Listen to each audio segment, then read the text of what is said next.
Meron tayong pagkakataon na hindi lang manatiling, kumbaga, bagong mananampalataya.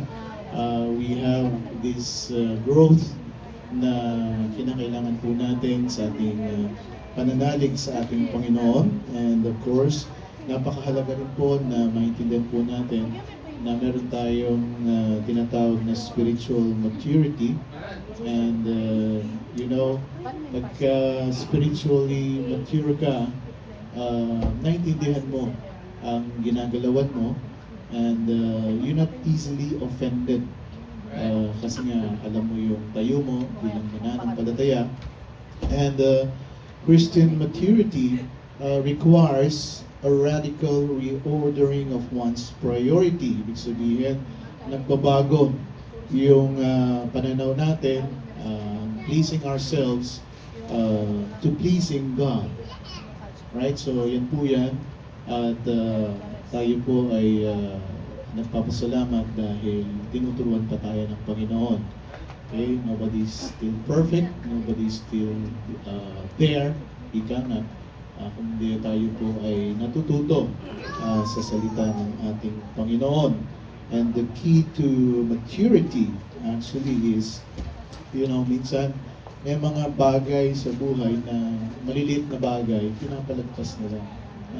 Sabihin mo na masyado i-highlight dahil hindi po yan makakatulong sa ating pagtatag ng ating pananampalataya. And again, that's why God is always telling us to search our hearts and minds. Right? So, kailangan tingnan din po natin kung ano yung nasa puso at nasa isipan natin. At mahalaga po yan. And we are here to be consistent and to be persevering sa ating pananampalataya. And again, let's keep on praying sa bawat isa. At yes, namiss po namin talaga kayo sa ating special fellowship this Friday, alright, and Saturday. Tayo po nagpapasalamat dahil si Brother Romel, nasa si Brother Romel? Ayun, no? Alright, so siya po ay pabautismo at nag-usap kami, naintindihan naman niya. At tayo po'y nalangit na patuloy po siyang manalig. At of course, yung spiritual maturity ay talaga po mangyari rin sa kanyang buhay. Right? So yan po yan. We're planning actually to have another one. Maaring sa Big Eat. Alright? So dahil wala tayong overnight camp, why not? Let's catch up sa ating pong this Big Eat. That would be, I think, May, end of May. That's, I think, Wednesday, Thursday, Friday. So, pipili tayo ng araw doon na lahat po tayo ay kakasama. At bawi tayo sa ating mga fellowship. And we're going to have, of course, a program there. Sa mga singles, really, I miss you there kahapon dahil nagkaroon tayo ng heart-to-heart talk, right? Devotion sa mga ating young people, and I discussed yung about the control, who's controlling your life, and so nakakatuwa dahil po very attentive po sila at sila po ay nag-enjoy sa kanilang pong fellowship, sa kanilang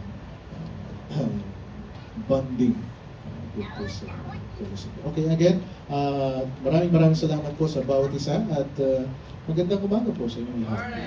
Morning everybody, so nice to see you. At tayo po ay patuloy na magpanalanginan sa bawat isa. It's been a while. The ceasefire is still there. Tayo po ay patuloy manalangin na at least open yung table yung sa discussion po nila at magkaroon ng finalization po ng kanilang pag-uusap. At pag-pray din po natin ang sitwasyon po natin. Although yung airspace natin, yung mga airlines, especially Emirates Airlines, I think it's already 70% na nagbabalik na yung mga flights. Alright, so we pray na magtuloy-tuloy na po at bumalik. Otherwise, ay malaking epekto po talaga sa atin ito. We went to Dubai Mall last Thursday. Talagang makikita mo, walang mga turista. Nandun lang mga residents at saka mga lokal. Alright, so we really need to pray na magbalikan yung mga kanila po, of course, kasi apektado yung economy dito. Otherwise, yung mga trabaho rin natin, may chances po na pinag-pray naman natin na huwag mangyari po yun. Right, so anyway, tayo pinagpapasalamat because we have the Word of God na nagbibigay po sa atin ng, pag-asa, bagaman ang mga sitwasyon sa buhay ay full of uncertainties, and patuloy po tayong magpuri sa ating Panginoon. And we'd like to just recognize yung ating mga kapatiran online, si S, si K, si C, si LR, NE, PF, tsaka si M. Ayan, yan po. Ayun, si Ate Luli. Ate Luli, pakikaway lang po kung dinig niyo po kami sa inyong tahanan. Thank you so much. Brother Kenneth, Sister Marimar, pakikaway lang po sa Abu Dhabi. Alright, namimiss na po namin kayo dito. Hope by Big Id, pagka natuloy yung ating farmhouse o camp, ay makasama po kayo. At si Ate Shirley, pwede ka rin pumunta dito para sa ating Big Id Fellowship. Alright, nasa Pilipinas po siya. Alright, so keep on praying, and thank you, Ate Shirley. And of course, si Brother Wayne at Sister Michelle. Pakikaway lang po, I believe nasa Abu Dhabi rin po kayo ngayon. Alright, so ingat lang po dyan. And Brother Froilan and Sister Day, pakikaway naman dyan. Sila ba yon yung nakapula at saka yung nakaputi? Alright, so thank you so much mga kapatid. Ang ating nanay at tatay Erfe, pakikaway lang po, Nay, Tay Erfe. Ayan, kung dinig niyo po kami sa inyo dyan, medyo mainit na dyan sa Pilipinas, balita ako. At of course, yung mga presyo po dyan ay talagang nakakamangha. Ano po, talagang matataas. Alright, so keep on praying for that as well. Yung letter C, sino yung letter C? Sino na? Si Nanay Sean, si Ina. Alright, so thank you so much po at patuloy po tayong magtabay po sa ating pagbabahagi ng salita ng Panginoon. I pray na hanggang mamaya po ay marinig niyo po ang kabuuan ng ating mensahe ngayong umagang ito. Sa ating pong lahat na nandito, let us just thank the Lord and give Him the glory. Are you ready to hear the Word of God? Alright, so meron po tayong tagapagsalita ngayong umagang ito. Obviously, alam niyo na kung sino dahil iba kanyang image ang kanyang fashion ngayon. Sabi sa akin kanina, nagabi pa hindi ako makatulog. Sabi ka, ikaw pa. Sanay na sanay ka sa pagtayo dito. Ano po, at siyempre, pagka kayo po ay talagang nataasan na magsalita, ano po, hindi mo mahalis. Ako nga, every Sunday, sabi ko nga sa kanya, ako, Brad, kinakabahan. Alright, so yan po yan. At hindi ko na patatagalin, ano po, kasi pagka nag-preach to, mga 3 oras minimum. Hopefully, ngayong bagang ito ay may bahagi po sa atin ang salita ng ating Panginoon ng may pangunawa, of course, may katalinuhan. And let's keep on praying for Him. Napakalaki po ng kanyang bahagi dito po sa ating gawain dito. Tinatawag ko na si Brother Julius, ang tawag natin, Panyero, Congressman, Mayor. Alright, Brad, thank you so much for filling up for me. Prison. Salamat, Pastor Art. Good morning to all, amen? Happy Lord's Day, everyone. Good to see you again. Tayo po ay magkakasama ngayong umaga. Unfortunate, yung iba wala po rito in the presence siguro so for some reason. But we believe na ang Panginoon po ngayong umagang ito has a purpose and mayroon po tayong tinatawag na mayroon po siyang minsay na dapat nating alalahanin at papakinggan. Amen? So, I would encourage everyone na kung ano man po ang ating mga alalahanin, no? Kung may mga naiwan kayo doon sa inyong flat o sa inyong bahay, huwag lang yung niluluto. Ha? Baka mamaya talagang nakasalang pa yun doon. Amen? So ako po ay nagpapasalamat for this privilege again that Pastor Art and the Lord has given me. It's really hindi naman o tayo, sabi ni Pastor, sanay ka magsalita. Sa kwentuhan, sanay tayo. Pero pagdating dito sa harap nyo, medyo alam nyo, sabi nga, this pulpit might seem sa others na parang, kayang-kaya ko. That's because they said, I've been a public speaker, I've been doing these such things. But you know what? This is not an ordinary podium. It's not just like similar na parehas po yan sa mga talk o TED Talks, no? Diba? Kasi tatayo ka dyan o kaya sa mga symposiums o kaya sa mga lectures. It's not that way. Because here, when you are preaching or when you're teaching, it's not your own. It's not the world. It's not what you have back at your back head. But it is the Lord's Word. It is God's Word. Amen? Kaya yung pinipresent po natin dito, it's not someone else, but it is of the Lord. Kaya hindi ho ito basta-basta. Kung titingnan po natin, before, kapag sila po ay sa Biblia, sa Old Testament, when there's some prophet or some man of God standard, they nagpipreach yan, nakikinig lahat yan, halos, tapos tumatayo yan. They give reverence because the word of the Lord is holy. At yun po yung talagang powerful. Amen? So, I may not, hindi na ho tayo tatagal. Kaya sabi nga ni Pastor Ar, baka 3 hours ba yan? Totoo yan. So, we will end maybe 2 minutes before 3 o'clock na.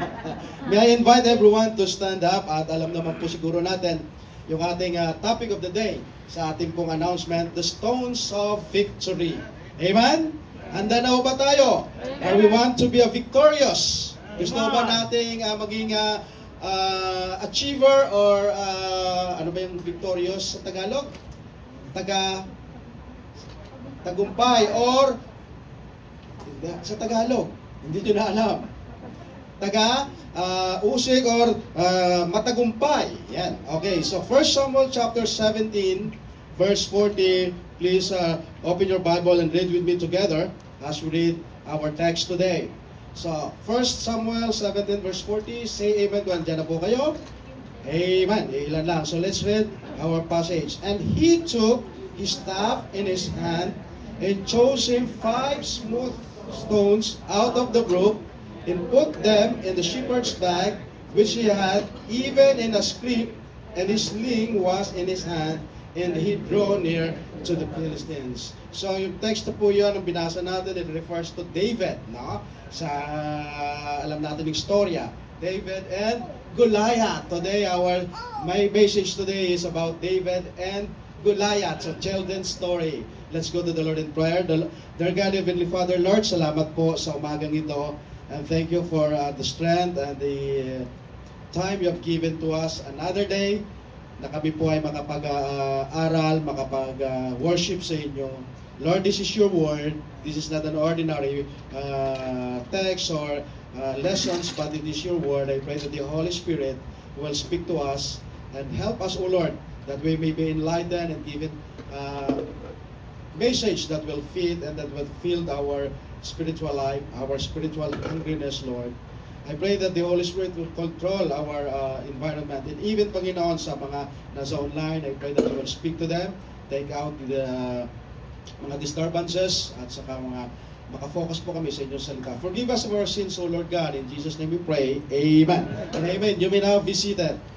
Today, we're going to study about David and Goliath.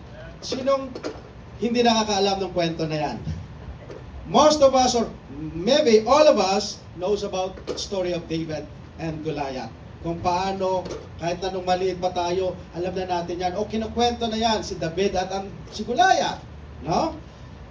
The story of David and Goliath tell us how the underdog or belittled and small boy can slay the giants and overcome the impossible. Matindi, no? Kung titingnan natin sa background dito ng 1 Samuel chapter 17 verse 1 up to the last verse, dito po yung nakikita yung kwento patungkol sa kay David at kung paano niya natagumpayan o natalo si Goliath, who is sabi nga that time, was a champion.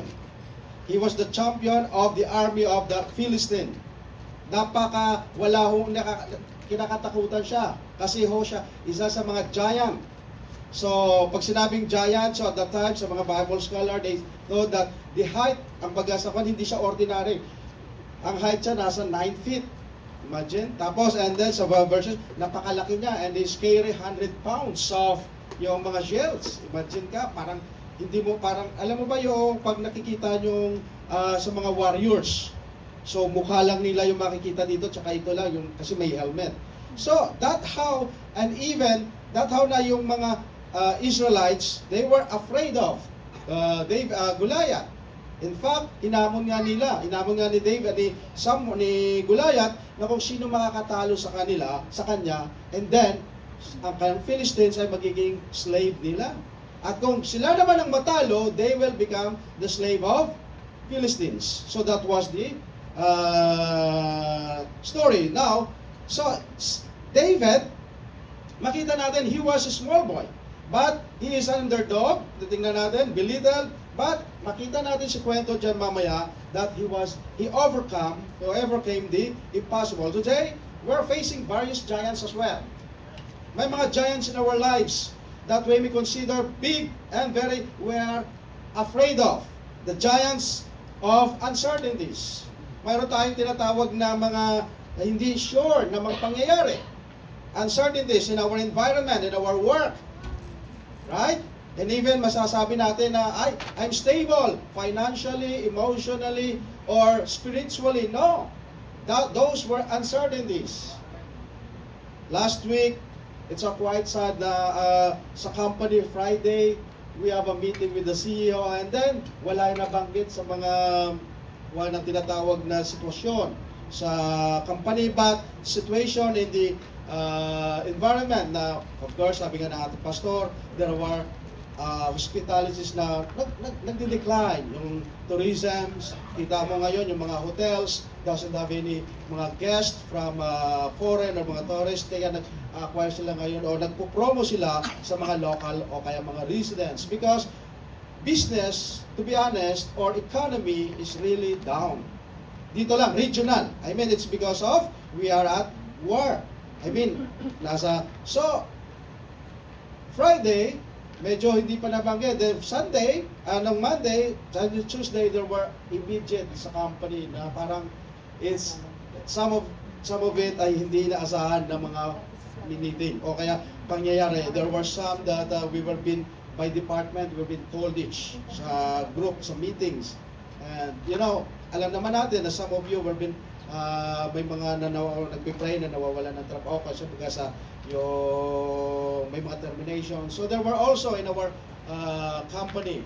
So those kahit na sabihin na permanent o kaya temporary, mayroon, wala akong tinitingnan, basta mayroon silang talagang pinoproject. So same, I thought in myself that this situation, it sounds like much more than COVID, no?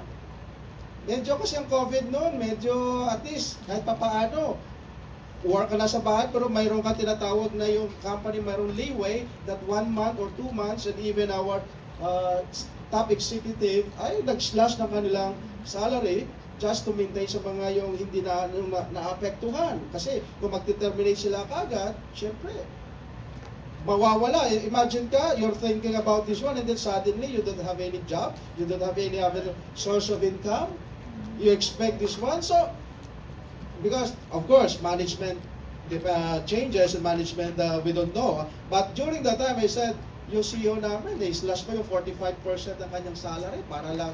Tapos from there, 15 to 45 ang company, yung mga employee, nagkakaroon ng slash ng kanilang. At least, para at least may work pa rin. Kasi if you are in a midst like this, and you're not in your home place, talagang wala ka nang trabaho, boredom ka pa, wala ka pang pamilya, and then magbabayad ka pa, wala ka pera. Siyempre sa dito, we're not free, right? Sa ating bahay dito, everyone. So, kahit sabihin mo, matatag ka, spiritually, right? Sa taas, but yung mga pagiging mo, hindi naman pwedeng ibayad yan sa sumisigil na landlord, right?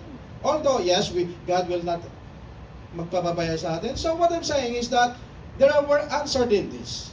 Today, we might be safe ako ngayon, but who knows tomorrow? But those were the giants. Those were our fear. The giants of uncertainties the giant of wars. Now, we have seen sa ating kapaligiran, giants of racism or racist. We feel here na tayo dito may racial discriminations, right? Everywhere.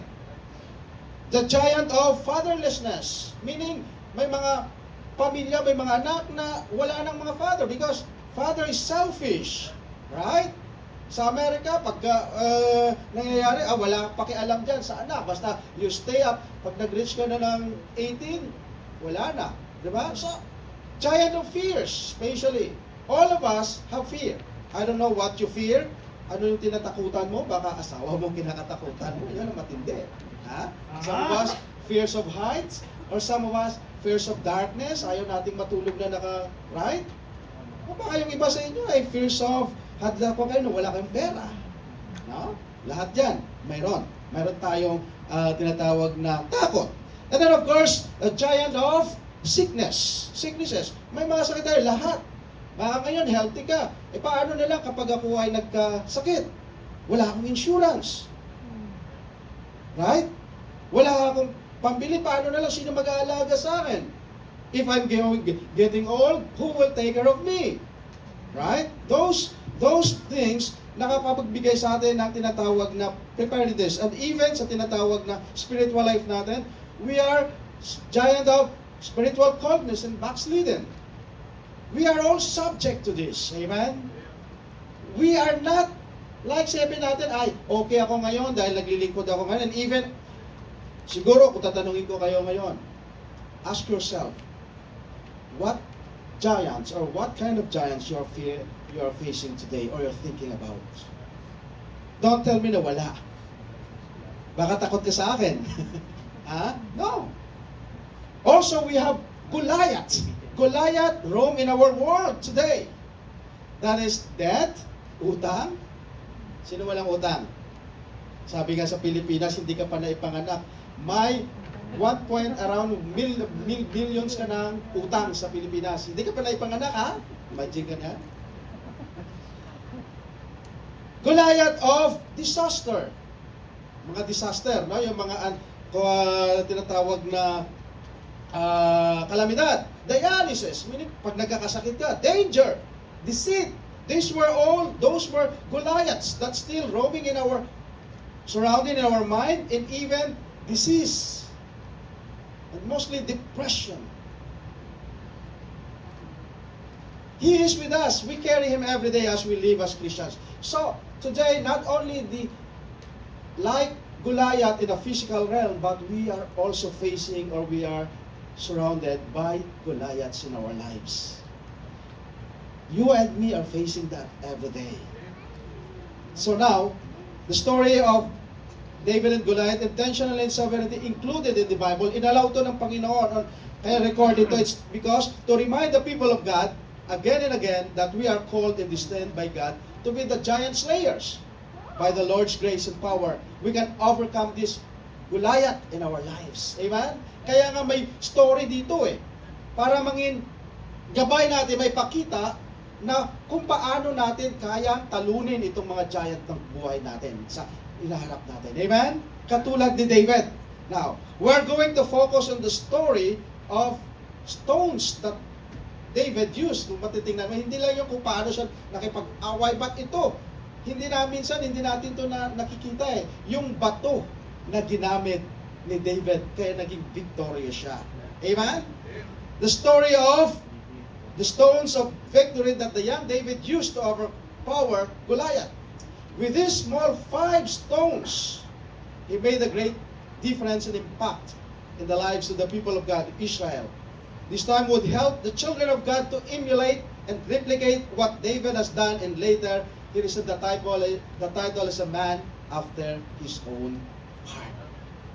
A man after God's own heart, kaya tinawag si David kung bakit siya naging matagumpay at naging malapit sa Diyos. Sabi ng 1 Samuel chapter 13 verse 14, "But now thy kingdom shall not continue. The Lord hath sought him a man after his own heart." Sinabi ito ni Samuel sa kay Saul. Sabi niya, Panginoon ngayon ay naghahanap ng taong after his own heart, and the Lord had commanded him to be captain over his people. because thou hast not keep that which the Lord commanded thee. Sabi ni Samuel kay David. At sino ito? Kay Saul. At sino ito? Ang taong man after his own heart. Acts chapter 13 verse 22. And when he had removed him, he raised up unto them David to be their king. To whom also he gave their testimony and said, I have found David, the son of Jesse, a man after his own heart, which shall fulfill all my will. Do we wish to be like a man after God's own heart? Amen? Gustuhin ba na rin natin na maging kagaya tayo ni David na a giant slayer na magiging successful, magiging matagumpay sa larangan ng ating pakikipagbaka dito sa mundo. Our lives here is a challenge. Our life here is a pakikipagbaka araw-araw. Pagising pa lang natin, pakikipagbaka na yan eh. Amen? So, now, we're going to study and look why David chose 5 small stones. And what is stones? Why it's very relevant. Bakit ginamit ang stones? Ano ba itong stones in the Bible? The Bible holds significant symbolic and literal value, often representing God's enduring presence, divine promises, or memorializing miraculous acts. They symbolize Christ as the foundation or cornerstone and act as a metaphors of truth, divine protection, and spiritual transformation. Now, there are significance of stone, kaya bakit nababanggit ito? At literally makikita din natin kung ano rin ito po ang bagay, bakit bigyan natin ito ngayon ng pagkaka-emphasize yung bato. Alright? It's significant versus that it's a memorial witness. Stones were used to commemorate God's intervention. Sa Bible, if you read it, from Joshua set up stones at Gilgal to remember the parting of the Jordan River.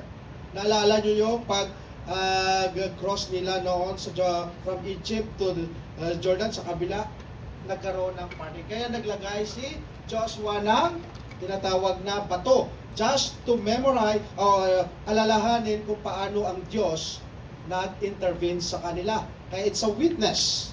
And it's also symbolic of Christ. A stone is a symbolic of Christ. Sabi nga, Jesus is the living stone. 1 Peter chapter 2 verse 4. And He is the chief cornerstone. Meaning it is the foundation of our faith. Jesus is the founder of the church, the founder of our faith. And also a significant because it's a protection and refuge. Amen? It's represent protection and refuge. Sabi ng Bible sa Psalm, God is a rock or fortress, providing security to His people. So ito yung nagsisimbolize. And then it also symbolizes the divine intervention and power. At dito sa kwento natin, sa ating text, si David used a stone to kill Goliath, and the stone also during sa resurrection that rolled away from the tomb symbolizes the resurrection, meaning the victory. And not only that, the stone also represent the divine will. Ang divine na kalooban ng Diyos. If you see the Urim and Thummim were stones, yung Urim and Thummim na yan, sa high priest yan, na nalalagay nila doon sa kanilang, baga sa mga saserdote, sa kanilang damit. At isa sa dalawang stone doon, yung Urim at saka yung tinatawag na Thummim, were stones used by high priest to discern God's will. Okay? Nalalagay, nakakabit yan sa Exodus yan, saka sa Leviticus, makikita natin. And also, the stones represents the 12 tribes. So nabanggit ko na doon pa rin sa high priest, may mga stones doon. The breastplate of the high priest contained 12 distinct stones kasi andoon yung mga 12 tribes. Okay? It's representative of the 12 tribes of Israel. Mababasa natin yan sa Exodus chapter 28, verse 17 to 20. Kaya ito, mahalaga ang stone. Kaya bakit ito ang ating pag-aralan ngayon? Amen? Ano ba ito? At sa buhay ni David at sa ating buhay, may apply natin in a symbolic or spiritual life, paano natin ito magiging kagamit-gamit o instrumento. Amen? Are you ready? The first one, there are 5 stones of victory that David used. Kasi 5 lang eh. Mamaya makikita natin bakit specific ang number, no? Hindi, pwede naman siya kumuha ng stones. Hindi na binanggit na 5 eh. Di ba? Kasi malaki naman yung sling niya, pwede niya naman. O kumuha siya ng, yung alam mo yung boulder, no? Yung malaki, yung bato, di ba na malaki, boulder? Pwede niya naman gamitin. Bakit? Stones, and then, why 5? Amen? Why 5? Pwede 3? Di ba pwede 3? O isa? 2, 3? Di ba bakit 5? Amen? Excited ba? Did you come across in your mind? Bakit mayroong ganyan? Ang alam lang natin, kung paano ginaganon ni Juan, diba? Inisling niya eh. Tapos namatay si David eh. Si Goliath. Alright. So, how we're going to face our giants and how are we going to be a victorious life? First of all, a stone of the past. The stone of the past. David, remember, God has given him strength to wrestle a lion and strong arm. What did he do? The same way with the giant. Nung the time na yon, nung challenge na ni Goliath yung Israelite, sabi niya, sino sa inyo ang makikipag-battle, makikipag-away sa akin? Halos nanginginig na yung mga tao eh. Ito si David, wala pa nung time. Because his brother was over there. Siya, doon pala yun sa shepherd eh. He was a shepherd boy. And kasi bunso siya, so siya yung tagapagbantay ng mga hayop. So napag-utusan siya ng kanyang tatay si Jesse, puntahan mo doon. Ang mga kapatid mo, tingnan mo kasi 1 buwan na sila doon. Andoon sa valley na yon at hinahamon sila. Siyempre, takot na to, malaki eh. Ang kalaban, wala silang, tingnan mo, magdala ka ng pagkain. Bigyan mo sila to, ano na yung kalagayan nila. So wala sa kanya. Ang sa kanya naman ay hindi masunurin. So then, when he was there, so it was happened na si Goliath andon. China-challenge sa'yo daw to. At nakita niya, sabi niya, sino to? Sino tong uncircumcised Philistine? Sino to na dinidefy niya ang kuha ng Panginoon, mga soldiers or ang bayan ng Panginoon? Sabi niya, huwag ka magkukuha dyan, yan yung champion. Ha? Yan yung wala tayong panlaban dyan. Eh, maliliit lang tayo eh. Di ba? Eh, yan samantalang malaki. And then, sabi ni David, hindi, ako ang makikipag-away dyan. I will fight for him. Punta sa kay Saul. Saul, makikipag-battle ako doon. Sabi, hindi, bata ka pa eh. And you know, remember, he was just a youth. Meaning, nasa 12 to 15 years old pa lang siya. Parang katulad ni LG, 12. Ha? Bata pa yan. Kaya sa youth, pag sinabi kang man sa Bible, you are at least 30 years old. You become a man. But, so, siya, he was just a young man. Sabi ni David ni Saul, hindi ka pwede siya kung gusto mo siya, hindi, kaya ko yan. O sige, maglagay tayo ng damit mo na pang-away. Eh, kasi syempre, yung damit, panglaki yun, pambabae, hindi po pwede siya, hindi ako yan. Eh sabi niya, paano mo ma-accomplish, hindi ka nasanay doon sa mga pakikipag-away. Sabi, no. Sabi ni David, I have experience. David remembered, sabi niya, nakipag-wrestle ako sa lion at nakapatay ako ng malaking bear. Imagine ka, nakikipag-away ka sa leon, ang hari ng kagubatan. Di ba? You're a young lad, you're a young man, and then he was able to kill. Sabi niya, it's because, sabi niya, I overcome, I kill those. 1 Samuel 17, verse 34 to 36. And David said unto Saul, thy servant kept his father's sheep, and there came a lion, and a bear, and I took a lamb out of the flock, and I went out after him, and smote him, and delivered out of his mouth, and when he rose against me, I caught him by his beard, and smote him, and slew him. Thy servant slew both the lions and the bear, and the uncircumcised Philistine shall be as one of them, seeing he hath defied the armies of the living God. Imagine ka, nakapatay ako ng lion, nakapatay ako ng bear, at yan, hindi tuloy na Palestinian yan, magiging isa sa mga, kuhan ko yan, sa mga na-experience ko yan. I remember, sabi niya, maliit pa ako. Hanggang ngayon, maliit pa rin no? Pero bata pa ako, sa kanyang kakayahan na yan, ay natagumpayan niya. So, he remembered, he has this past of strength that relied to the Lord. He has this memory, he has this tinatawag na bagasakon, resibo. Ha? Kakayanan, kaya napatunayan niya experiences because of how God gave him the strength to overcome difficulties. A good memory makes heroes, and a bad memory makes wimps. Remember his marvelous works which he has done. Remember his marvelous works, sabi ng First Chronicle, he had done his wonders in the judgment of his mouth. Sabi ni David, na-deliver ko yun, natagumpayan ko yan. Now, Christian, listen to us. Sa buhay natin, marami tayong naranasan. May natagumpayan tayo. Marami tayong natagumpayan. It's because of God's mercy, God's strength. At ngayon, takot na tayong humarap sa ating giant, sa ating Goliath. We not, baka nakalimutan na natin. Alalahanin natin. Kaya sabi, David remembered. Naalaala niya yun. Sabi nga, write today's worries in sand. May kasabihan.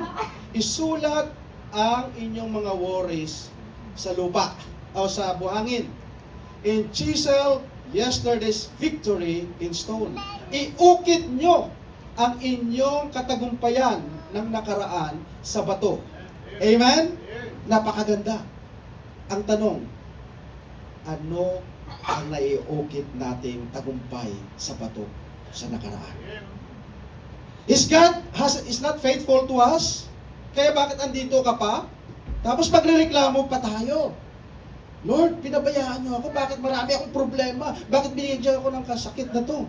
Amen? But this is not the first time that you are facing the giants in your lives. Amen? There were times. Marami na yan. Okay? So, remember, sabi nga ng Biblia, 12:1, remember now thy Creator in the days of the youth, while the evil days come not, nor the years draw nigh, when thou shalt say, I have no pleasure in them. Why youth? Because when you are young, you are so strong. Agresibo tayo. Nung mga kabataan ko, nung young people, I praise God that I was saved at around 13 or 14 when I was first year high school. And that, I was trained in the church. I grew up in the church. And then that time, nag-decide ako. Sabi ko, after ng graduation ko, go to school ako, Bible school ako sa Cebu. So, before sa secular, nagpasok ako ng 4 years. And then naging 5 years siya dahil lumita ako Maynila. So, it's because I want to have a foundation na maglingkod sa Panginoon. Praise God, we have these young people now. And you know what? Sabi ko nga, dapat yung mga anak ko rin dati, dapat mananatili sila sa church. It's because I've experienced growing up with the church para maturuan ka. It's because when you are young, wala ka pang iniisip, you are strong. Pag may merit ka na, matanda ka na, hindi na yan. Kaya remember, sabi nga, remember, alalahanin. Huwag natin palampasin nyo kung ano man yung nakaraan. Sabi nila, kalimutan natin nakaraan. No, we do not forget our past. We will remember those goodness of God in our lives. Yung maaring masakit na nangyari sa iyo, make it a way na hindi na mangyayari yun uli. Right? The stones of the past should live. Para yon ang magiging strength natin. Sabi nga, it is, remember, the good things God has given you or has been good to you in the past, and make those tough or bad things how we were able to overcome by His outpouring and abundant grace and power. Sabi ni Jeremiah, it is of the Lord's mercy that we are not consumed, because His compassions fail not. They are new every morning. Great is thy faithfulness. Amen? There's so many blessings, hindi lang material, mga minamahal. Kung hindi pa natin na-attain yun, hindi pa tayo nagiging bilyonaryo. Ha? Hindi pa tayo nakasakay ng mga EV niya yan, o kaya yung mga Lamborghini na kahapon nakita natin doon sa Jumeirah, sa GBR. Huwag na tayo. Mahalaga, protected, at buhay tayo ngayon because God is faithful and His mercies is new every morning. His faithfulness. Amen? We have to remember how God give us those delivered us. Kaya kahit anong klaseng giant man yan, we have the stones of the past. That is God's faithfulness in our lives. Amen? Kung paano si David Naalaala niyo yun ang nagbigay sa kanya. Baka sa iyo ngayon, ang inaalala mo, yung kung paano ka na heartache o nagkaroon ng ano yan, yung kabiguan, frustrations, o kaya binigo ka. Hanggang ngayon, dala-dala mo pa yan. Nabigo kasi ako sa ganito eh. Hindi ko na, wala na akong chance na, no, we'll still have a chance. Amen? So first stone that David used is the stone of the past. We still remember how God is faithful to us. Second stone, then we have to select the stone of prayer. Amen? The stone of prayer. Before going high, before si David naging very strong, naging high, he went also low. May ups and downs. Amen? Sa buhay ni David, there's not always high. There were always low. Before ascending to fight, David ascended to prepare. Bago siya nakipag-away doon, nagpa muna siya doon sa mga lahi, sa sheep niya, dami doon. Makikipaghubulan ka doon sa mga lion, sa mga tupa, na tapos atakihin, tapos sa mga bear. At kung paano, imagine ka kung ikaw shepherd dito sa Middle East, magpapakuha ka, ang init, di ba? Ihirap din siguro. Kami nga lang, punta ka lang tayo sa disyerto, di ba? Overnight, o bagangon, ang init na. Imagine, si David, bata pa lang, siya na yung naglalagay, ano ba yun? Kung sa amin, bakiro, he is already a shepherd of this, nagpapastol. Papakain na yun, umaga pa lang. Sabihin mo sa, hindi, maglalaro pa ako eh. Imagine ko, sabi ko, kung si David, mga 12 years, katulad ng anak ko, pagkagising mo pala, kaya ang dami ng drama, na LJ, ang dami na ako, lahat na, baga, ganun. Ito, pagkagising ka agad, mag-aalaga na. So, there are low. But before become high, sabi niya, David ascended to prepare. Before that, he experienced those. Kaya sabi niya, don't face your giant without first doing the same. Bago tayo maging malakas, bago tayo maging matured, we go through the process. Nasa bababa pa tayo galing. Kaya if you are at the level, nasa first level ka pa lang, huwag kang mainip. Kakasave mo pa lang eh. Kakakuha mo pa lang, sabihin mo na lang na, sana gusto ko naging tumayo dito, o kaya gusto ko nang maging mapagpapalain na ako, o gusto ko nang makamit ng ganyan. Wag. May proseso yan ng Panginoon. Before we reach our goal, God's perfect plan for us, ay may mga steps yan that we have to follow. We have to undergo. Now, don't face your giant without first doing the same. Dedicate time to prayer. And one of the stone that can lead us is the prayer. Sabi nga ni Paul, Ephesians chapter 6, verse 18, praying always with all prayers and supplication in the Spirit, and watching thereunto with all perseverance and supplication for all saints. So, magkakaroon tayo ng prayer, at sabi niya, always and supplication in the Spirit, dahil ito yung magbibigay sa atin ng kalakasan. The prayer is a communication with God. Prayer spawned David's success. His wisdom grew out of the moment he strengthened himself in the Lord his God. Sa buhay ni David, hindi siya always malakas. At dahil doon, sa kanyang malalim o baga sa tinatawag na situation na low siya, he strengthened himself and he prayed. At yun ang nagbigay sa kanya ng success. 1 Samuel chapter 30 verse 6, and David was greatly distressed, for the people spake of stoning him. Imagine, when he was a king, when he brought this victory na si Goliath, nakalimutan na ng tao at naging successful siya. Pero nung time na nagkaroon siya ng kasalanan, karoon siya nanghina siya, he was distressed dahil ang tao gusto na siyang batuhin. Meaning, sa buhay natin, minsan, ang realidad, kahit na 99% ginawa mo ng mabuti, 1% lang, o isang pagkakataon lang na nakagawa ka, yun na yung nakafocus. Di ba yun ang realidad? Gawa mo ng mabuti ang kapwa natin o kamag-anak natin ng lahat yan. Bigyan pag hindi isang bagay na hindi mo nagawa, yun na yun. At babalikan ka na kasi yabang mo na pumunta ka lang ng abroad. Wala ka ng pamilya sa Pilipinas. Amen? Humihingi lang kami sa iyo ng 100,000, hindi mo na kami pahingi. Nagsasahod nga lang ako dito ng 20 mil eh. Diba? Tapos hihingi ka ng 100,000, ano ka? Diba? Akala nila sa abroad ay nagmimina tayo dito. Ng pera. ATM tayo dito. Ang minsan nga, bakit? Nung nag-abroad ba ako, may pabaon ka, may pinabaon ka. Tapos nung umuwi ako, nangingi ka ng pasalubong. Ha? Yeah, that's reality, right? So, there are people that, so may mga time na nagkakaroon tayo ng moment na tayo nanghihina. But David, he said David was greatly distressed for the people spake of stoning him because the soul of all the people was grieved. Every man for his sons and for his daughters, but David encouraged himself in the Lord, his God. Kaya nagkaroon siya ng strength because he encouraged himself, in the Lord, his God. So nung yung encouragement nila siya na nakatunganga, pagkagising ay, ano kaya ang buhay ko ngayon?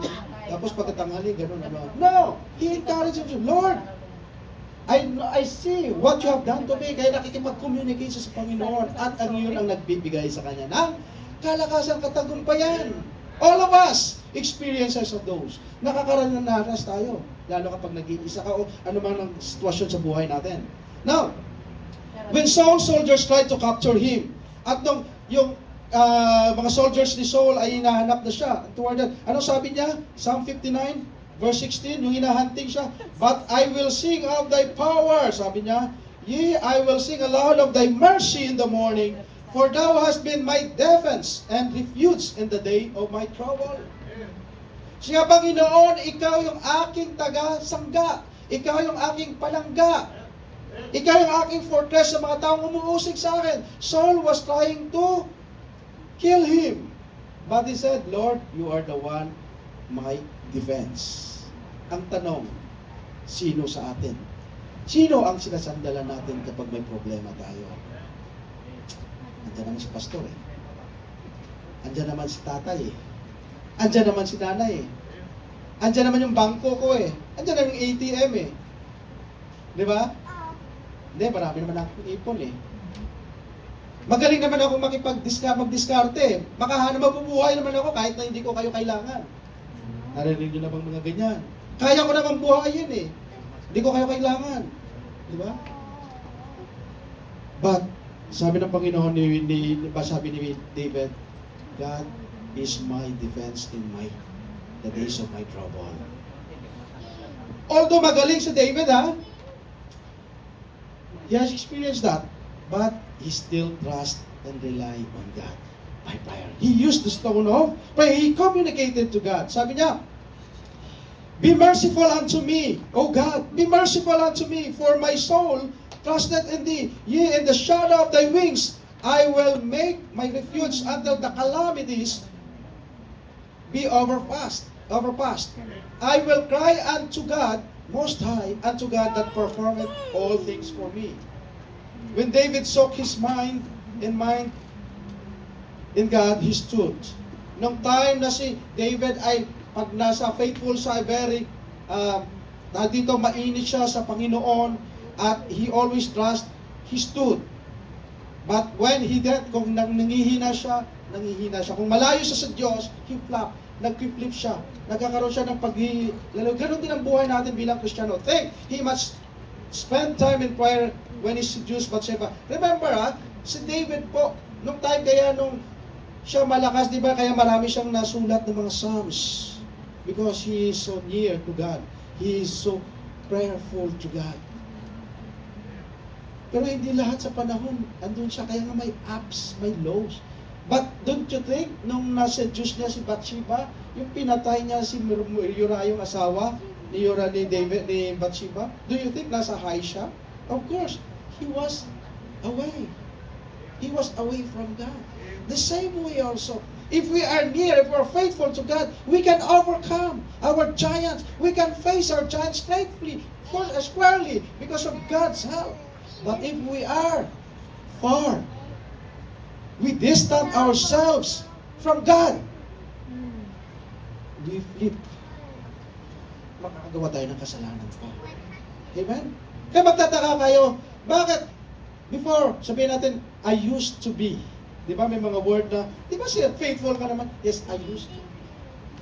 Let's not, minsan, ganun eh. Kumusta ka na, Christian? Okay lang. Ganun pa rin. Right? Minsan, may mga experience o expression na ganun. O, kumusta na ating buhay? Ganun pa rin. You mean to say, God is not doing well from your life? That from since a decade ago o 20 years ago, yung buhay mo ganun pa rin ngayon? Amen? Hindi. Gwapo ka na ngayon. Marami ka na ngayon. Pinagpapala ka na ngayon. Amen? Kahit yung may ATM card ka, basta kahit walang laman, basta gwapo ka pa, dahil dito ka pa naglilingkod sa Panginoon. Amen? Those material things doesn't matter. Amen? As long as God is with us. Sabi ni David, sabi niya, ako, kaya nangingiya ako dahil malayo ako sa Panginoon. But when I am near to God, I'm communicating with God, then nagiging malakas ako. God promises us, sabi niya, remember Isaiah 26 verse 3, Thou wilt keep him in perfect peace, whose mind is stayed on thee, because he trusted in thee. Amen? God will give us peace. Now, hindi lang peace, kapayapaan. Anong sinasabi niyan? Perfect peace. Ngayon, magulo dito sa Middle East. Noong nakaraan, maraming mga tension, mga worries, hindi tayo nakakatulog. Anxieties. Pag nag-ring, yung ating tinatawag na di ba? Kaya nga pag tapos mag-alarm, magigising ka, kakaroon ka ng insomnia. At the same time, magkakaroon ka ng anxieties. Baka mamaya meron, kaya minsan, ino-off na lang natin. Minsan ka, pagka nag-ring, baka tinatapon na lang natin yung cellphone natin. No? Because, yes, every one of us experience those. But sabi, hindi tayo maligalig tayo. Ba't sabi ng Panginoon, kayo na nasa Panginoon, na lumalapit sa Panginoon at nagtitiwala sa Panginoon, bibigyan ko kayo ng kapayapaan. At hindi lang kapayapaan na sinasabing walang ingay sa kapaligiran, na andun ka sa isang sulok na nagmumukmok, malayo sa mundo. Hindi yon. Kundi perfect peace. Kompleto at yung perfectong kapayapaan. Na sa kabila ng magulo, sa kabila ng marami tayong mga problema sa mundo, ay mapanatag pa rin tayo. Amen? Panatag tayo dahil ang Panginoon andoon dahil siya magbibigay sa atin ng kakayanan na para ma-overcome na kakayanan ng assurance na tayo magiging mapatatag sa kanyang paglilingkod at sa pagharap ng ating mga problema. Amen?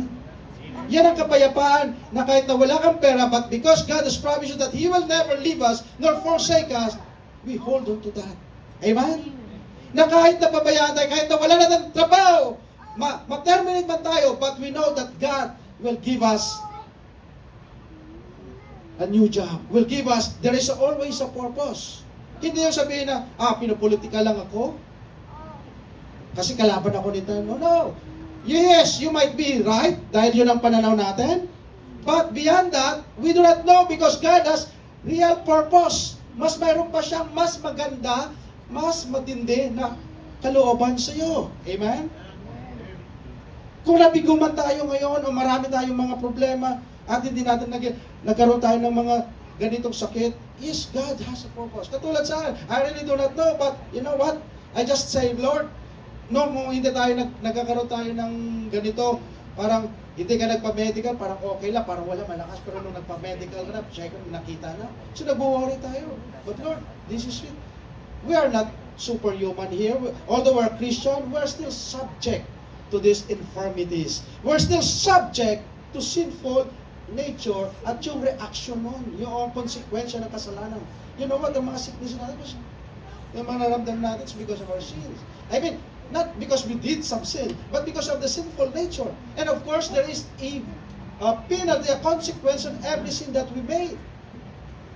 Kaya may kabayaran yan. So now, sabi na, I will give you peace, regardless kung anong sitwasyon mo. Remember that, the stone of prayer. David has used the stone of prayer to overcome those. Kaya para magiging malakas tayo. And then, let's invite God's help. Hingin tayo ng tulong sa Diyos, and then pick up the stone of prayer. Kuha tayo ng bato ng panalangin. And don't forget, thirdly, the stone of priority. Ano ang priority natin sa buhay? Amen?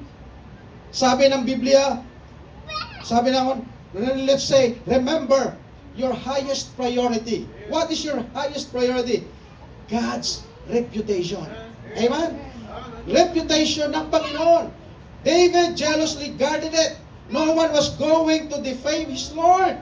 David saw that, sabi niya, 1 Samuel 17:46 to 47, this day, sabi ni David, will the Lord deliver thee into mine hand, sabi niya kay Goliath, and I will smite thee and take thine head from thee. I will give the carcasses of the host of the Philistine this day unto the fowls of the air and for the wild beasts of the earth, that all the earth may know that there is God in Israel. And all this assembly shall know that the Lord saveth not with sword and spear, for the battle is of the Lord's, and He will give you into your hands. Kaya nakipaglaban si David kay Goliath, not for him para ma-impress, para mapakita yung magaling siya. Amen? Para makita, pinatay ko nga itong buwan na to para matanyag siya at gawin siyang magiging asawa ng anak ng hari. Kasi sabi naman, kapag sinong nakapatay sa kay Goliath, bigyan ng reward sa kaharian. Bigyan siya, magiging prinsipe siya, magiging asawa siya naman, at bigyan siya ng kapangyarihan. Pero hindi yon ang motibo ni David. His highest priority is to lift up, to show into these Philistines that there is a God ng Israel that who can defy this one. Amen? That is his priority in his life. David saw Goliath as a chance for God to show off. Did David know he would accept the battle alive? Na-realize ba natin na kung makipag-battle siya, mabubuhay pa ka siya? Hindi niya kaya naisip niya na, ay, laki nito, isang puweng lang ako nito, isang tadyak lang ako nito, patay na ako nito. Do you think hindi niya naisip yon? Laki naman nito ng katao. Pero alam nyo, naisip niya rin yun. But he was willing to give his life for the reputation of God, because he believed God is with him. The battle is of the Lord's. Amen? Our battle, being a Christian, is of the Lord's. It's not us. We wrestle not against principalities, against the power of the world, because of our strength, because magaling tayo, bakit matalino tayo, dahil mayaman tayo, dahil ako ganito, matagal na ako Kristiyano, but because we belong with the battle is of the Lord, mga minamahal. It's not by our strength, but it is His might. Kaya wala tayo may pagmagmalaki. Dahil ako'y tumatayo na dito, kaya ko na yan. No, it is of the Lord's only. It's the battle of the Lord. Kaya ang kanyang highest priority is that to proclaim, to show that there is a God. Ang tanong, what is your highest priority today?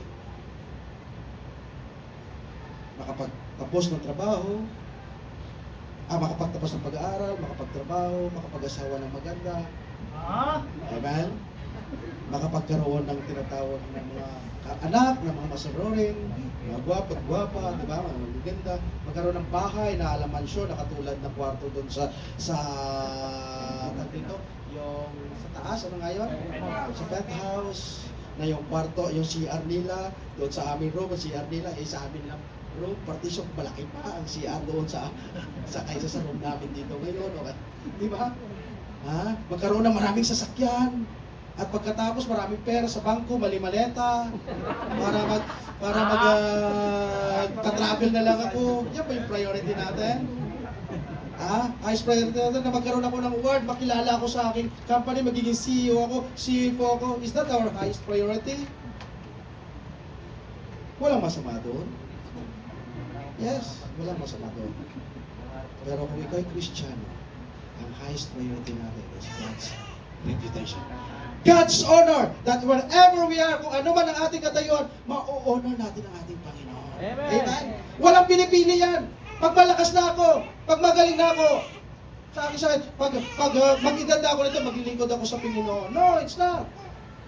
Ano man ang katayuan natin ngayon, mayroon tayong responsibilidad na i-honor, i-glorify, ipakita sa mundo ang ating prioridad ng Panginoon. Amen? Hindi ang ating asawa ang prioridad natin. Although, kailangan natin gawin yan. But only first, God ang ating priority. Amen? Young people, everyone here, our highest priority is God. Amen? Wala na pong iba. God, kaya nga may joy eh. Di ba? Jesus, others, you.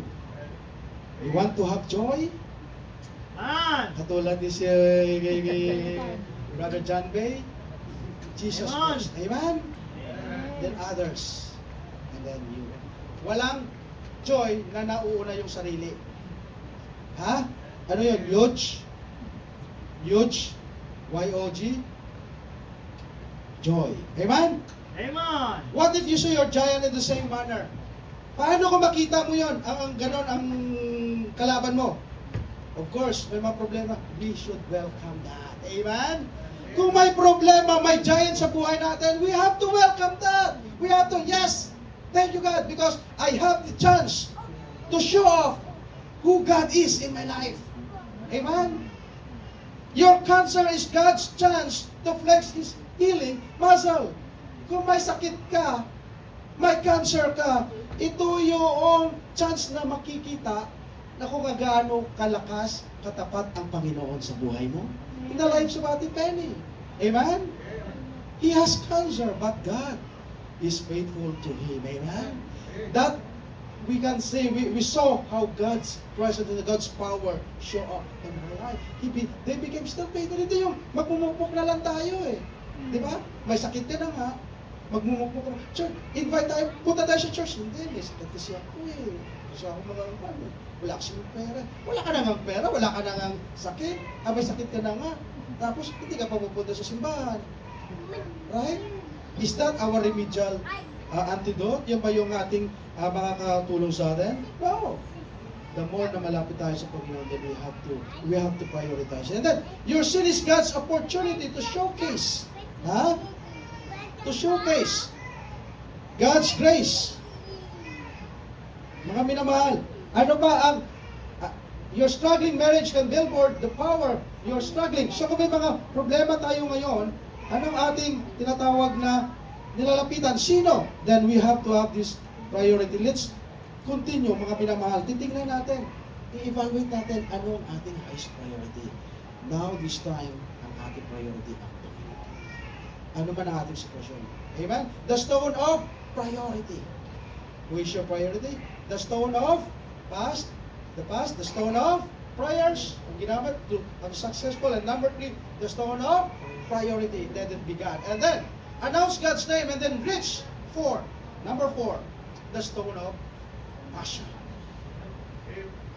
Passion. Amen? Hindi yung passion of Christ. Amen? Or yung tinatawag na yung passion show, baka sabihin nila passion show yan, ay passion eh. Kaya kailangan may bato ako para passion. No. Passion. David ran. Makita natin ang Panginoon si David nung nakipagharap na. David ran not from, but toward his giant. Umatras siya. Pagka tumakbo siya, hindi para umatras, kundi against sa kanyang Goliath. Verse 17, chapter 17, verse 48 ng Samuel. And it came to pass when the Philistine arose and came and drew nigh to meet David, that David hastened and ran toward the army to meet the Philistine. Since ito yung expertise ni David, yung sling, ito yung kwan niya. So, he's confident because God, He knows that this battle is of the Lord. And then, He prepared. Kumbaga sa kwan, minaster niya to eh. His passion. So, tumakbo siya. Papunta. Hinarap ang kanyang giant. Who bet on David? Who believe? Wala may naniniwala kay David at that time. Bata ka, kahit ang kanyang mga kapatid, ang kanyang mga angkot siya, umuwi ka na. Ako pala, alam namin kung anong notinis mo eh. Ikaw, agresibo, umuwi ka, wala ako dito. Tapos, sabi ng mga soldiers, hindi mo kaya yan, malaki yan. At even si Saul, hindi mo kaya dahil bata ka lang eh. Wala may naniniwala sa kanya. Who believe in David kid from not the Philistine, even si Goliath, hindi naniniwala na matatalo siya eh, ng batang yun. Not the Hebrews, not the David sibling nor David, but God did. Pero ang Diyos naniniwala na kaya ni David yun. Amen? Sa ating buhay, minsan, walang may naniniwala sa atin, walang nagbibigay sa atin ng assurance, no? Hindi naniniwala sa atin na kaya natin. But you know what? God believes in you. Because because God is with you. Amen? Kaya huwag tayo mag-self, tawag dito, self-pity. Amen? Palagi na lang ako ganito, palagi na lang ako, talo, mga ganito. No! God is with us. And God believes na kaya natin yan. Amen? Anong meron ka? Anong meron kang kanyang gagamitin ng Panginoon? Yung instrumento, ang meron si David, yung sling, tsaka yung bato. Yun ang ginamit ng Panginoon. Kaya kaya niya. And since David knew God did, the skinny ran became a blur of pumping knees and swirling sling. He ran toward his giant. Alam ni David na kaya niya because the Lord's, this is the battle, at alam ng Diyos na kaya ni David. At kung anong meron siya, yun ang instrumentong ginamit para mapatumba ang kalaban. At ma-face yung kanyang tinatawag na kalaban. Ganun din. Huwag na tayong maghanap ng ano pang meron na ipiprepare na. Kung anong meron ka, talento, kung anong meron ka, yun ang gagamitin ng Panginoon para ikaw magiging matagumpay. Anong merong self-worth, magkaroon ka ng tinatawag na kakayanan mo, yun ang tinatawag na ginagamit. Hindi ka kailangan maging katulad ko, maging katulad ni Pastor Art para maging maglingkod, o katulad ni ganito. No! We are unique. What God has given you, kaya mo yan, at yan ang magiging instrumento mo para ma-overcome natin ang ating kabuhayang giants natin at ang ating mga suliranan at magiging victorious tayo. Remember, listing hurts won't heal them. Ang pagsulat ng mga problema, hindi makakatulong sa atin yan. Itemizing problems won't solve them. Yung, madami akong problema, but categorizing rejection won't remove them. David lobotomized the giant because he emphasized the Lord. May mga problema tayo, but we remember that God is still the one who solved those. Amen? Siya lang ang mayroong kakayanan. Remember, take up the stone of passion. Remains one more stone. At mayroon pa tayong isang bato na ating tatalakayin. Kailangan magkaroon ka ng tinatawag na passion sa paglilingkod. Sa passion sa paggawa ng bagay na para sa Panginoon. So, number 4, and then last, number 5, the stones. Amen? Ready na kayo? The stone of the past, the stone of prayer, the stone of priority, the stone of passion, and then finally, the stone of persistence.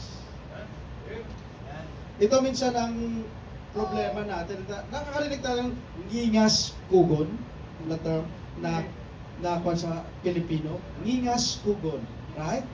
Ngingas kugon kasi yan eh. Ano ba yung ngingas kugon? Anong ang connotation nun? Meaning, magaling sa umpisa, along the way, wala na. Sa huli, iba nang tumatapos. Di ba? Magaling sa umpisa, magaling sa bigit. Di ba yun yung ngingas kugon? Di ba? Na term sa kultura ng Pilipino.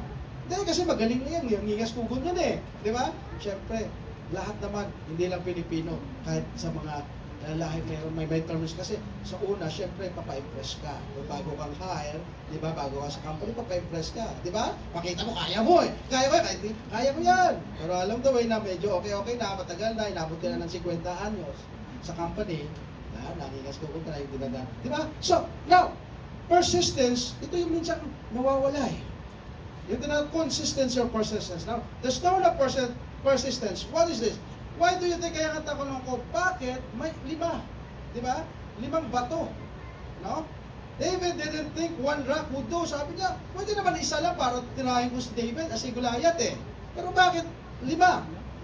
He knew that Goliath had still 4 behemoth relatives. Alam niya na may mga 4 pa eh.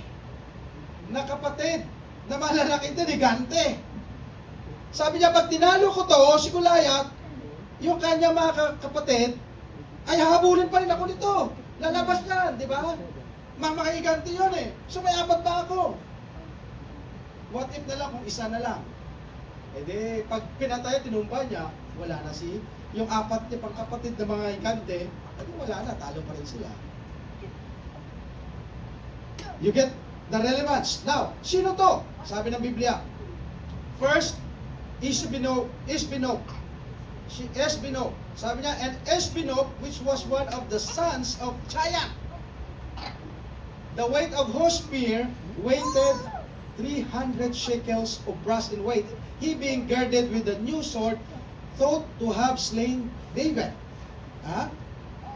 So si Esbinob, isa rin to, kaya nga mayroon pa siyang mayroong mga bato. Tapos sino pa kapatid ni Goliath? Si Sab made the list, described as one of the sons of giant. 2 Samuel chapter 21 verse 18. And it came to pass after this that there was again a battle with the Philistines at Gob. Then Sibbecai the Hushathite slew Sab, which was one of the sons of the giant. Kapatid din to ni Goliath na isang Philistine. And then si Lami, the brother of Goliath, the Gittite. Sabi ng 2 Samuel 21 verse 19. And there was again a battle in Gob with the Philistines, where Elhanan, the son of Jarayu-Regim, a Bethlehemite, slew the brother of Goliath, the Gittite. The staff of whose spear was like a weaver's beam. And sabi na sa Chronicles, 1 Chronicles 25, and there was war again with the Philistines, and Elhanan, the son of Jair, slew Lami, the brother of Goliath, the Gittite, whose spear staff was like a weaver's beam. So may isa pang brother, yung hindi pinangalanan, na kung baga sa kwan, ito yon sa 1 Samuel, 2 Samuel 21 verse 20. Another giant had 6 fingers. There was yet, sabi niya, there was yet a battle in God, where was a man of great stature that had on every hand 6 fingers. Imagine ka, kung 5 lang atin, iya sa kanya 5, 6. And on every foot 6 toes. 6 na daliri. 4 and 20 in numbers. And he also was born to the giant. Now, imagine, nasa battle ka, dito sa Israel, dito yung mga Philistines, tapos nasa gitna, si Goliath at si David, tapos yung mga kapatid niya, andun pa yung mga malalaki. So kung isa lang, David knew that there will be still coming. So he has this preparedness. He is possessed. Mayroon akong reserba. May reserba ako. Kung ano man ang iba pa to sa akin, mayroon pa rin akong tinatawag na panlaban. That stone that helped David overcome. Why did David quarry a quantity of stones? Couldn't it because God Goliath had 4 relative size? No, as Tyrannosaurus, parang laki ng mga dinosaurs yan. For all David knew, they'd come running over the hill of the dead to defend their king. David was ready to empty the chamber if that's what it takes. Mayroon pa siya. Kumbaga sa kan, hindi ka pupunta sa battle na isa lang. Wala kang reserve. Amen?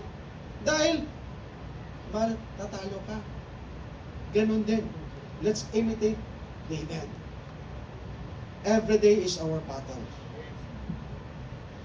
We are not only based on a single barrel. Kaya tingnan mo, kung makikipag-gyera, may pumupunta bang shotgun lang? Ang mga naharap ka naman, shotgun lang, tapos isang bala, of course, it's a series. Kasi minsan, machine gun yan eh. Kasi maraming kuha yan, isang click na, brrrr, di ba? Dati noon, ganun eh. May mga machine gun ngayon, hindi na. Drone na, nuclear na. Mga ammunitions, no? Hindi sila pupunta sa gyera na wala silang reserve. Wala tinatawag na backup. Kaya kailangan sa atin, sa buhay natin, ganun din. We have this someone na magkakaroon tayo ng tinatawag na reserve sa paglilingkod sa Panginoon, na persistent tayo. Kailangan consistent tayo sa ating buhay. Never give up.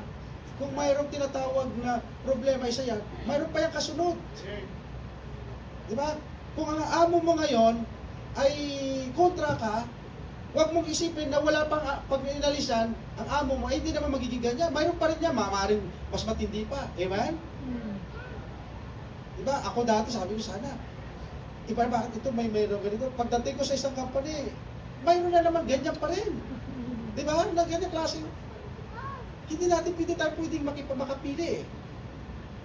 Diba? But pwede tayo makapili ng ating panlaban, ng ating instrumento, ng bato na ating dadalhin. Kung isa lang bato ang dadali natin, wala na tayo, bagsak na rin tayo sa pangalawa nating laban. But David has these 5 stones. One prayer might not be enough. Ang isang panalangin, hindi yan enough lang. Lord, sana Lord, iligtas mo siya. Sana baguhin mo siya. Tapos ito ka na kagad kasi hindi na siya nagawan. Tagal na ako. Hindi ko na siya pinalangaman. Bahala na siya. Kung pupunta siya ng impyerno. No. Don't you know? Sino ba yun? Na it took how many years? 50 years. Isang missionary sa Africa, I think Hudson Taylor. He prayed that there will be someone na sa kanyang fruit, sa kanyang missions, na nakakandun may mag-sprung up ng mga... Kasi minsan, pag ikay nag-mission, hindi naman kagad yung mananati, maniniwala sa iyo. He prayed consistently, persistently. I think after 50 or 30 years, anong nangyari? May lumabas na mga missionaries na doon, may lumabas na mga church. Kaya tingnan nyo yung part ng India, may mga Christians doon. Ha? Ganon din tayo. We are also a fruit of those prayer, multiple prayers. Kaya naligtas tayo. Hindi lang isang beses, amen, na napanalangin. Kaya, if one prayer is not, one invitation is not enough, i-invite natin pa rin sila. Kung hindi sila darating, invite pa rin sila. Patawarin pa rin natin ang ating mga partner o mga asawa. O kung medyo hindi pa rin nagbago yung attitude ng ating asawa, still, be patient pa rin. Palawakin natin yung anak natin. Kung medyo ganun pa rin, palawakan natin yung ating. Amen. Amen. That's how it takes. That's how the stone. It's not enough. One apology might not do it. Kung isang apology, sorry ha, tama na, pinatawad na kita kahapon ngayon inulit mo na naman. Di ba? Sobra ka na. Sabi naman, forgive them 70 times 7. Meaning, there is always a consistency, mga minamahal. Because we're still living here. Hindi perfect na tayo. Kung si Pastor Art, may mga dito fail, may mga loopholes siya, may mga weaknesses yan. Katulad din ako, tayo lahat. We have to have person. Meron tayong baon ng bato ng pasensya. Mahaba. Amen? Sa pagdadrive, pag kinat ka, huwag mo nang habulin ka agad. At magkat ka rin. Di ba? Every day we're facing this. One day or month of resolve might not suffice. Hindi sa isang buwan, mga problema hindi masusolve yan. Patuloy lang. Amen? Patuloy. You may get knocked down a time or two. Madapa man tayo. Manghina man tayo. Tumayo, but never give up. Amen? Don't quit. Lahat tayo may mga kainaan. Hindi naman yan na, hindi muna ako magsisimba. No. It's not. Kung malakas ka lang naman at kung may tampo ka sa Panginoon, huwag mo sabihin, Lord, tampo ako sa iyo eh. Humingi ako sa iyo ng chopper, hindi mo ako binigyan eh. Humingi ako ng electric vehicle, hindi mo ako binigyan eh. Di ba? No, it's not that case. We oftentimes fall. We have weaknesses, mga minamahal. Yung ating paglilingkod, ups and down yan. Kung hindi lang tayo nakamayan, hindi tayo na-appreciate ng ating pastor o nagagawa, dahil tapos nasaktan tayo. Let's praise God. Because that's where the stones na tayo prepare, yung bato natin. Hindi pa, marami pa akong bato, hindi lang isa pastor yung dala kong bato. May bato pa ako, uunawain kita. Di ba? Tinamama ako, hindi mo ako pinansin. May ako ka, nanasawa ka, pero hindi yon. Dahil ang Panginoon nagkaroon sa akin na minsan na kailangan mayroon ng baon at patuloy ako. Hindi kita tumingin dapat. Amen? Sa mga tao. But don't quit. Keep loading the rocks. Amen? Keep swinging the sling. Amen? Buhay natin araw-araw may sling tayo sa pakipag-battle. That's how David overcome Goliath. And even in our lives. If we want to take down the giants in our lives, remember those. First, the stone of the past. Kalimutan natin yung mga talatado ng heartaches natin, but those heartaches will help us para lumakas pa. Huwag natin kalimutan ang mga pinagdaanan natin na kasama natin ng Diyos kung paano natin matagumpayan. Amen? Amen. The stone of prayer. Prayer soften the hearts of God. Kaya last week, ando tayo sa tinatawag na ando yung tinatawag na sa friends, sa yung yung sa mensahe ng Papa na huhingi siya sa hating gabi because ganun ang panalangin. Huwag lang tayong sumawa sa panalangin. Lord, hindi mo pa ibinigay ngayon, bukas yan sa makalawa. There are three answers that God has given. Yes, no, wait. Prayer. The stone of priority. Priority natin ang Panginoon. Seek ye first the kingdom of God. Our priority. Every Sunday, the priority must be on church. Unless na lang may mga talagang hindi ka, wala ka dito. Unless may mga talagang hindi na kaya. But as long there is an opportunity to come to church, go. Make it a priority to praise the Lord. Priority and the stone of passion. Maglilingkod natin, magiging pag bumuhay natin bilang kailangan may passion tayo. We have to consistently and persistent sa ating buhay. Take a moment to answer the question, do you call the Lord Jesus as your Savior? If you accepted the Lord Jesus na inyong kaligtaan, hindi lang manliligtas, kundi Lord, then mga minamahal, wala po tayong reason na hindi tayo magiging matagumpay sa buhay natin. Somehow, somewhere, ang Panginoon ay hindi napapabaya sa atin. We have to continue. Despite of the difficulties in our lives, marami yan, mga challenges. Hindi natin alam. Hindi ko alam kung ano yung hinaharap niya. But one thing I know, there is a stone for victory. The stone of victory. Do you have those stones? Amen. May invite us. Salamat po. Praise God. Amen. Amen. Amen.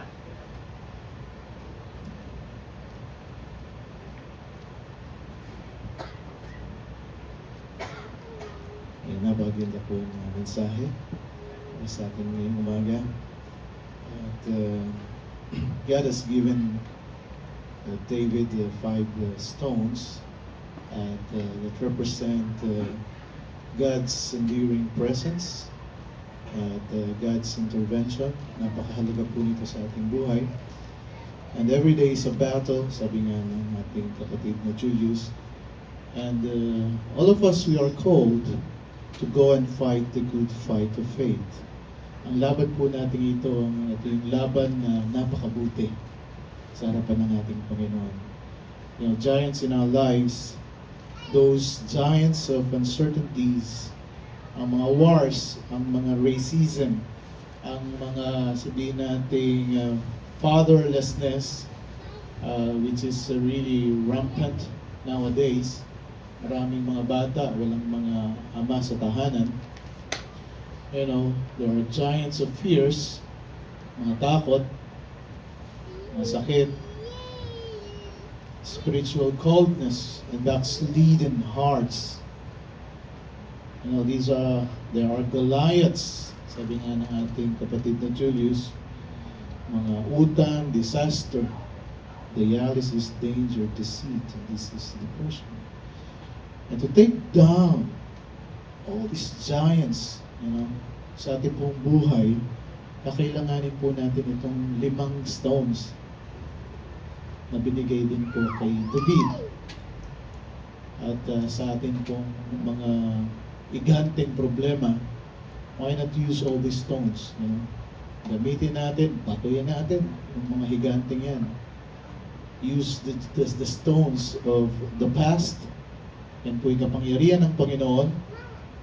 The stone of prayer, ang katapatan ng ating Panginoon. Ang stone of priority, yung reputasyon ng ating Panginoon. Ang stone of passion. At sa ating pong buhay, ang naka-emphasize ay ang ating Diyos na buhay. It is of the Lord. That's why laging sinasabi sa Biblia, it is of the Lord. It is of the Lord. And the stone of persistence, you know, ito yung sinasabi ng Panginoon, although marami tayong pagkukulang sa buhay, God is really persistent. You know, God is really gracious and merciful to all of us. Every day is a battle. Christians are called and destined by God to be a giant slayers. Mga kapatid, there are a lot of things that's happening in this world. Tayo nagpapasalamat dahil meron po tayong ganitong mga mensahe. Starting today, tomorrow will come, this week will come. Gamitin natin itong mga batong to. These stones are not for, stoning the brethren or anybody here. The stones here are the stones para sa good fight of faith. Lahat po ito kailangan natin. When we were in this special fellowship that we have, I really emphasize how important fellowship is sa atin po sa bawat isa.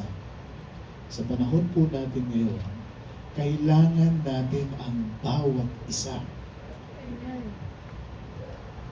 Kailangan natin magpanalanginan, kailangan natin magtulungan, and all these stones, let's use one stone.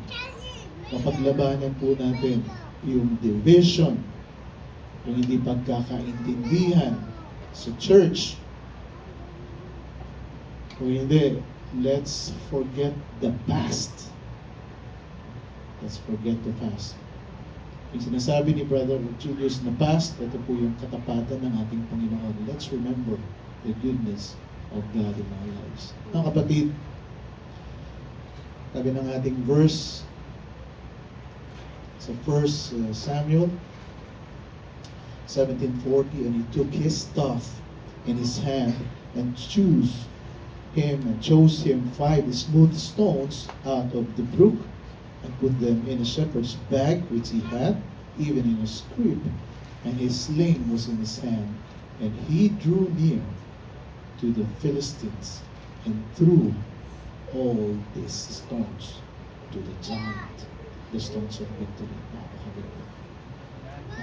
Tayo pong lahat ay tatayo sa Lord. Stand at peace, so we bow our heads and close our eyes, so we pray. Heavenly Father, we thank you, Lord, sa aming pong mensahe ngayong umagang ito.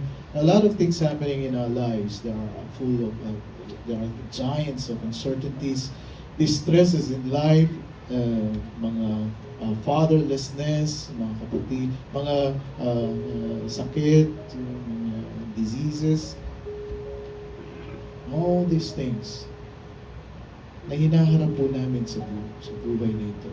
Nowadays, this war, yung aming mga pamumuhay na apektuhan dahil sa mga sigalot po ito. We thank you, Lord, for the life of David, kung saan ay binigyan niyo po ng 5 bato. 5 bato para talunin ang mga higante ng buhay na ito na kung saan ay patuloy po nagpapabagsak sa amin. We thank you, Father, because we have your word. Maraming salamat, Panginoon, dahil meron po kaming hawak niyo na salita. Na kung saan ay ito po ang nagbibigay liwanag po sa amin. On our own, O Lord, hindi po namin kaya. We're very thankful because we have your word in our hands. Mga katotohanan na pwede po namin ibato sa mga kasinungalingan ng kalaban. Binubulag po kami na mapangyayari sa aming buhay.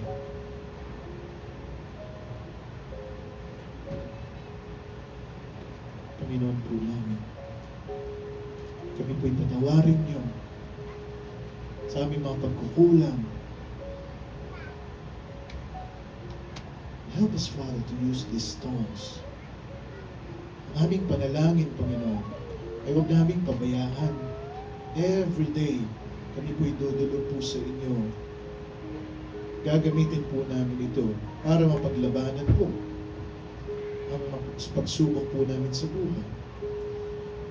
Ang aming nakaraan, makita po namin ay katapatan niyo po sa amin. Hindi po yung mga pangyayari na kung saan kami po ay nanghina, kung hindi ito po mga kabutihan niyo po sa aming buhay, alalahanin po namin. ang inyong pong reputasyon, Panginoon. Ito po'y may prioritize po namin sa aming buhay. Sa aming passion, lagi kayo po ang may taas. Laging kayo po ang aming dahilan kung bakit po kami nagpapatuloy sa aming pananampalataya. We thank you, Lord, for your gracious and merciful loving kindness to us, your persistence. Kahit po kami paulit-ulit na nagkakamali, andyan po ang inyong pong biyaya, sapat. Help us, Father. Mga kapatid, God spoken to your heart. Why not come to God? Tell Him, Panginoon, there are a lot of things na nagpapabagsak po sa akin. Napilit akong binabagsak. Help me, Father, to use these stones. Matalo ko, mga higante ito. Kapatid, why not come to God? Kausapin mo ang Panginoon. You speak to God, speak between you and Him. Pour out your heart to the Lord. There's something bothering sa iyong isip, sa iyong puso. Ilapit, ibigay sa Panginoon. You tell God, Lord, I want to be consistent. I want to be faithful. Siniset aside ko po itong mga bagay na ito na saan ay nakakasira sa aking pananampalataya. Kapatid, kausapin mo ang Panginoon. Speak to me. Speak to me.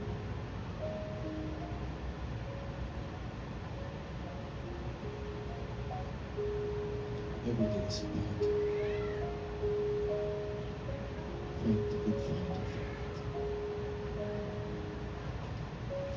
Shall we find a partner? Tayo po'y mananalangin sa bawat isa.